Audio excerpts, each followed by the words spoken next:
Good morning my dear friends. आप सभी को मेरे इस यूट्यूब चैनल पर हार्दिक स्वागत है, अभिनंदन है। व्हाट्सएप ग्रुप में कुछ बच्चियों को मेरा नंबर पता था और मेरे नंबर बताया हुआ है। उसमें से उन्होंने कुछ प्रश्न हमसे पूछे हैं कि मैडम इसका आंसर क्या होगा। मैंने उस बच्ची को कहा, बच्ची ये कंसेप्ट बेस्ड क्वेश्चन है, ये क्वेश्चन जो आप पूछ रहे हैं मुझसे वो क्वेश्चन बेस्ड है। तो मैं क्वेश्चन आपको बताती हूँ। ग्लूकोज, फ्रुक्टोज एवं माल्टोज किस श्रेणी में आता है? पहला प्रश्न है, ग्लूकोज, फ्रुक्टोज और माल्टोज किस श्रेणी मतलब किस क्लास में आता है, ये प्रश्न पूछा गया है। इसमें क्या है, एक तो है ऑप्शन देखिए, मायोग्लोबिन, दूसरा है हीमोग्लोबिन, तीसरा है अमीनो अम्ल और चौथा है स्टार्च।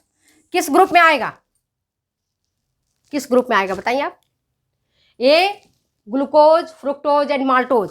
जब कार्बोहाइड्रेट का क्लासिफिकेशन हम बताए थे तो क्या बताए थे कि ग्लूकोज, फ्रुक्टोज, माल्टोज, गैलेक्टोज, है ना, ये सारे कार्बोहाइड्रेट ग्रुप में आते हैं और स्टार्च भी कार्बोहाइड्रेट ग्रुप में आता है, कार्बोज ग्रुप में आता है। तो करेक्ट आंसर क्या हो गया हमारा?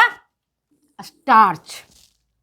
ये क्या है? मायोग्लोबिन एक प्रकार का प्रोटीन है, पढ़ाया था प्रोटीन क्लासिफिकेशन में। हीमोग्लोबिन क्या है? एक प्रकार का प्रोटीन, कहाँ पाया जाता है? मांसपेशियों में, सॉरी ब्लड में। हीमोग्लोबिन किस में होता है? ब्लड में। मायोग्लोबिन कहाँ होता है आपका? मांसपेशियों में, बताया था ना। और तीसरा है अमीनो अम्ल। प्रोटीन जब टूटता है तो क्या देता है? अमीनो अम्ल। तो ये किसका क्लासिफिकेशन है? ये सारी जो तीनों ऑप्शन है वो है प्रोटीन का। और ये किसका है? स्टार्च किसका है? कार्बोज का। तो करेक्ट आंसर क्या हुआ आपका? कार्बोहाइड्रेट हुआ। समझ में आ गया बात को? ये क्वेश्चन कैसा है, कैसा बेस्ड है? ये क्वेश्चन कंसेप्ट बेस्ड है। इसीलिए मैं बार बार कहती हूं कि क्वेश्चन कंसेप्ट बेस्ड होता है। कंसेप्ट को समझोगे, क्वेश्चन चुटकियों में कर लोगे, ज्यादा देर नहीं लगेगी, करना पड़ेगा, है ना, हो जाएगा। तो पहला प्रश्न आपको समझ में आ गया। अब देखते हैं दूसरा कह रहे हैं। दूसरा प्रश्न ये है कि मानव शरीर में जल की प्राप्ति सामान्यतः पीने के अतिरिक्त किस प्रक्रिया से होती है? प्रश्न को 2 बार पढ़ो, 3 बार पढ़ो, आप समझ जाओगे। मानव शरीर में जल की प्राप्ति सामान्यतः पीने के अतिरिक्त किस प्रक्रिया से होती है? हम पानी पीते हैं, इससे हमारे शरीर में जल बनता है, जल जाता है पी सीधे। और ये कह रहा है इसके अलावा कौन सी प्रक्रिया है जिससे कि हमारे शरीर में जल बनता है? तो देखो, पहला ऑप्शन है ग्लूकोज के ऑक्सीकरण से, दूसरा है ऑक्सी हीमोग्लोबिन को हीमोग्लोबिन में बदलने से, और तीसरा ऑप्शन है ग्लाइकोजन को ग्लूकोज में विखंडन से, और चौथा ऑप्शन इसका है, मैं बता देती हूं चौथा ऑप्शन क्या है, ये मैं देखती हूं। चौथा ऑप्शन है आपका मुख गुहा में लार के स्रावन से। मुख गुहा में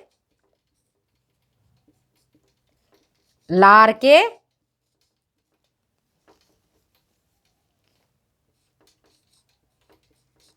श्रावण से। आप बताओ, एक एक बिंदु पर ध्यान दो। मानव शरीर में जल की प्राप्ति सामान्यतः पीने के अतिरिक्त किस प्रक्रिया से होती है? ग्लूकोज के ऑक्सीकरण से, पहला ऑप्शन। दूसरा है ऑक्सी हीमोग्लोबिन को हीमोग्लोबिन में बदलने से, तीसरा ऑप्शन है ग्लाइकोजन को ग्लूकोज में विखंडन से, या चौथा है मुख गुहा में लार के स्रावन से। लार कितना निकलता है? तो इक्वेशन तो सही नहीं होगा। फिर देखते हैं ग्लाइकोजन को ग्लूकोज में विखंडन से। अगर ग्लाइकोजन ग्लूकोज में परिवर्तित होगा तो क्या जल बनेगा? नहीं बनेगा, बिल्कुल नहीं बनेगा। ऑक्सी हीमोग्लोबिन को हीमोग्लोबिन में बदलने से, अगर ऑक्सी हीमोग्लोबिन है ना, हीमोग्लोबिन में बदलता है तो ऑक्सीजन छोड़ता है वो केवल, और ऑक्सीजन और हीमोग्लोबिन अलग हो जाता है ना, यही तो है ऑक्सी हीमोग्लोबिन। ये छोड़ दिया, ऑक्सीजन दे दिया कि भाई तू रख ले, है ना, दे दिया किसको? लंग्स को ये दे दिया ला करके, लो भाई ऑक्सीजन को पकड़ो आप, है ना, और अब तो मैं मुक्त हो गया हूं। ये जो क्वेश्चन है आपका, ये है ना, ये क्वेश्चन किसका है? ये आपका क्वेश्चन रेस्पिरेटरी सिस्टम का है, श्वसन तंत्र का है। डायरेक्ट इसका आपको समझ में नहीं आ रहा है। प्रत्यक्षतः प्रश्न नहीं पूछे गए, प्रश्न पूछे गए हैं घुमा करके, घुमा के प्रश्न पूछा गया है। तो दूसरा प्रश्न क्या है, मानव शरीर में जल की प्राप्ति कैसे होता है, ग्लूकोज के ऑक्सीकरण से। जब हमारे शरीर में है ना, हमें एनर्जी कौन देता है, मिटा देती हूं, हमारी बॉडी में एनर्जी कौन देता है, ग्लूकोज देता है ना। ग्लूकोज क्या होता है, जब ऑक्सीजन आता है तो जलता है ये। ग्लूकोज का फॉर्मूला क्या होता है, C6H12 और O6, यही होता है ना। और ये जलता है ना, कंबशन होता है अंदर अंदर, अंदर अंदर ये जलता है। और जब ग्लूकोज जलेगा तब हमें मिलती है ऊर्जा, और यहीं से हमें बनता है क्या, कार्बन डाइऑक्साइड जो निकल जाता है बाहर और बनता है जल। तो जो ऊर्जा है हमारा, है ना, हमको कहां से मिलती है, ग्लूकोज के जलने से। तो ग्लूकोज के जलने मतलब ग्लूकोज के ऑक्सीकरण से। तो इसका करेक्ट आंसर क्या हो गया, ग्लूकोज के ऑक्सीकरण से। कंसेप्ट बेस्ड क्वेश्चन है ना। इसके बाद देखते हैं, इसको मिटा दें। दूसरा क्वेश्चन तो बिल्कुल सही नहीं होगा, ऑक्सी हीमोग्लोबिन के हीमोग्लोबिन में बदलने से, है ना। ग्लाइकोजन को ग्लूकोज के विखंडन से, बिल्कुल नहीं। मुख गुहा में लार के स्रावन से लार कितना बनता है ना। ये इसके करेक्ट आंसर ग्लूकोज के ऑक्सीकरण से। अब देखते हैं, अब आगे क्वेश्चन पूछते हैं। 4 क्वेश्चन बच्चियों ने पूछा है मुझको, उन 4 क्वेश्चन का आपको बता देती हूँ। एक क्वेश्चन है, मध्यम वसा बनती है, मध्यम वसा बनती है किससे, क्या कहा इन्होंने, ग्लाइकोजन से।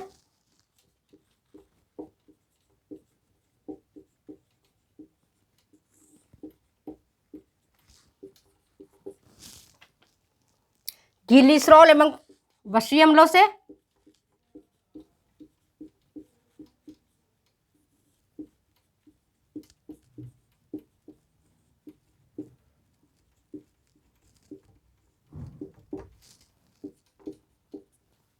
तीसरा है आपका ग्लूकोज एवं ग्लिसरॉल से,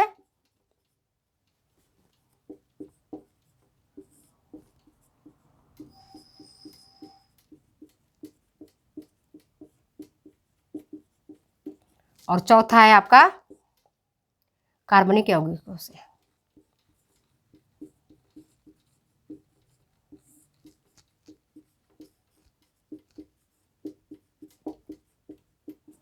देखो, यह क्वेश्चन भी आपका कंसेप्ट बेस्ड है। वसा बनती है, कौन सी वसा, इसमें क्या कंफ्यूज कराने के लिए आपको दे दिया, मध्यम शब्द जोड़ दिया। आपका दिमाग यहीं अटक जाएगा। मध्यम वसा बनती है, वसा कैसे बनेगी, ग्लाइकोजन से।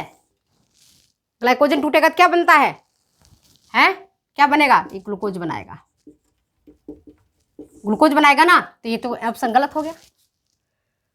दूसरा है ग्लिसरॉल एवं वसीय अम्लों के मिश्रण से, फैटी एसिड और ग्लिसरॉल यही बनाता है वसा। अब आपको कंफ्यूज कौन कर रहा है, मध्यम। अगर मध्यम शब्द को हमने दिमाग से हटा दें और केवल ये देखेंगे वसा बनती है किससे, तो ग्लिसरॉल एवं वसीय अम्लों से, तो करेक्ट आंसर इसका ये होगा। फिर है ग्लूकोज एवं ग्लिसरॉल से, ग्लूकोज एवं ग्लिसरॉल से बनेगा, नहीं बनेगा।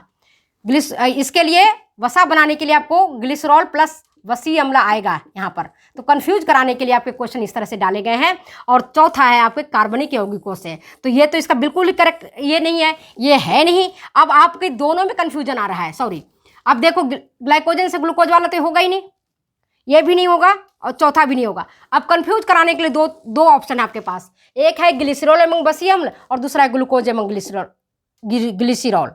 तो करेक्ट आंसर क्या होगा, ग्लिसरॉल एवं वसीय अम्लों से। ग्लूकोज एवं वसीय अम्ल करेक्ट आंसर नहीं है। तो अब आपको समझ में आ गया है ना, क्वेश्चन कैसे आप कंफ्यूज होते हो, कंसेप्ट आपका नहीं क्लियर रहता है, आप गलत करके आ जाते हो। आप प्रैक्टिस सेट खूब करते हो, नो डाउट, आपकी प्रैक्टिस इतनी होती है जिसका कोई हद ही नहीं है, लाख लाख क्वेश्चन कर लेते हो, लेकिन जब कंसेप्ट नहीं आपको मालूम है तो जरा सी क्वेश्चन घूम जाता है, आप दिमाग से आउट हो जाते हो। अच्छा, एक चौथा क्वेश्चन और है, जिसका आंसर मैं अभी सोचती हूँ नहीं बताऊंगी, इस क्वेश्चन का आंसर आप दोगे मुझे कमेंट बॉक्स में जाकर के। वो ये क्या है, बहुत इजी क्वेश्चन है और लेकिन है कंसेप्ट बेस्ड, है ना। वो क्या है, कौन से प्रोटीन मूत्र निर्माण में सहायक होता है? कौन से प्रोटीन मूत्र निर्माण में सहायक होता है ना। कौन सा है प्रोटीन? प्रोटीन का ऑप्शन बता रही हूं आपको।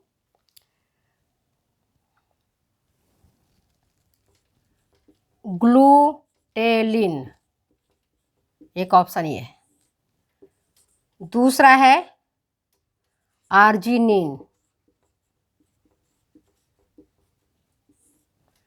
तीसरा है ग्लोबिन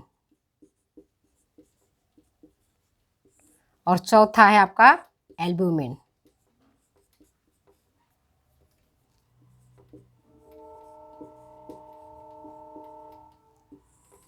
अब ये इस क्वेश्चन को मैंने आपके ऊपर छोड़ दिया है, आप मुझे कमेंट करके बताएंगे कि इस क्वेश्चन का क्या आंसर होगा।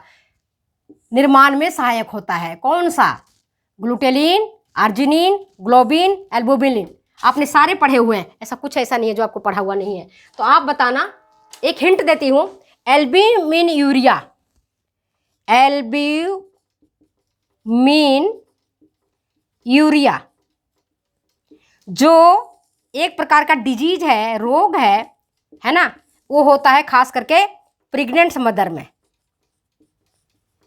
प्रेग्नेंट मदर में आपने पढ़ा होगा, प्रेग्नेंट मदर में उसके पेशाब से एल्ब्यूमिन निकलता है। तो करेक्ट आंसर इसमें कौन सा होगा, मैंने एक हिंट दे दिया है, तो करेक्ट आंसर आप मुझे कमेंट बॉक्स में लिख करके देंगे। तब तक के लिए मुझे दे जाने की इजाज़त, फिर मिलता है अगले वीडियो में अगली बार। Bye bye.